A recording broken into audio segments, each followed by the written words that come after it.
Sal-bidu ta' Settembru ntużaw aktar minn 1,290,000 voucher tal-100 tal-Gvern minn 2,23,000 illi tqasmu.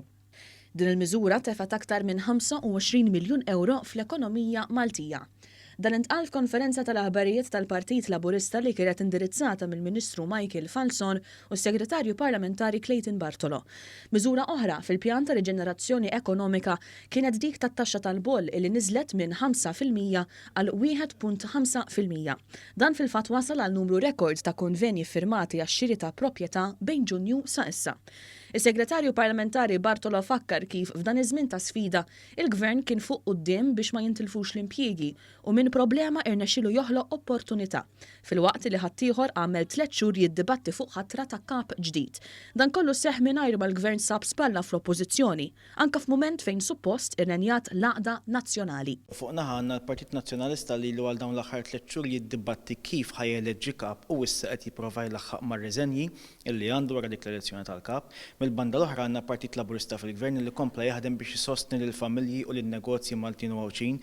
Dan kollu jfisser li Partit Laburista fil-Gvern għandu responsabilità ikbar li l-poplu Malti u għawċi dik li jkompli jaħdem dejjem iżjed u jippjana sabiex bekk il-futur ikun wieħed aħjar minn dak li għaddejna minnu fix-xhur li għaddejjin u din ir-responsabilità hija biss tal-Partit Laburista. Il-Ministru Michael Falzon spjega li l-Gvern mhux biss ħa azzjoni u għen lil familji u negozji meta tfaċċat il-COVID-19, iżda se jkompli bl-għajnuna tal-ħlas tal-pagi anki sa wara Ottubru.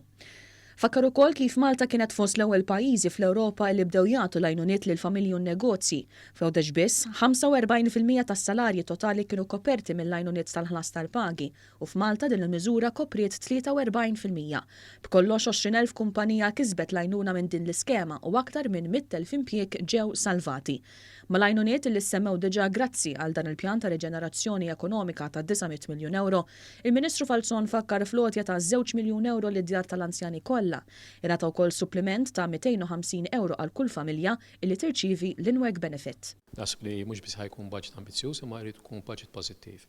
Bħala gvern, bħala partit fl-aħħar mill-aħħar, l-eżistenza tagħna hija bbażata fuq il-ġustizzja soċjali. U dik hija xi ħaġa li wettaqna u xi ħan komplu nwettqu anke fil-futur. Anke f'ċirkostanzi bħalma kellna dis huma diffiċli. Ngħid biss li dan il-budget kellna mwedin 26 miżura soċjali. Se nkunu għamilnihom kollha. Dan huwa gvern li fejn jidħol is-soċjal mhuwiex ħieħ, fejn jidħol is-soċjal jemmen fih, fejn jidħol is-soċjal huwa l-eżistenza tagħna u kif għamilna se nibqgħu nagħmlu.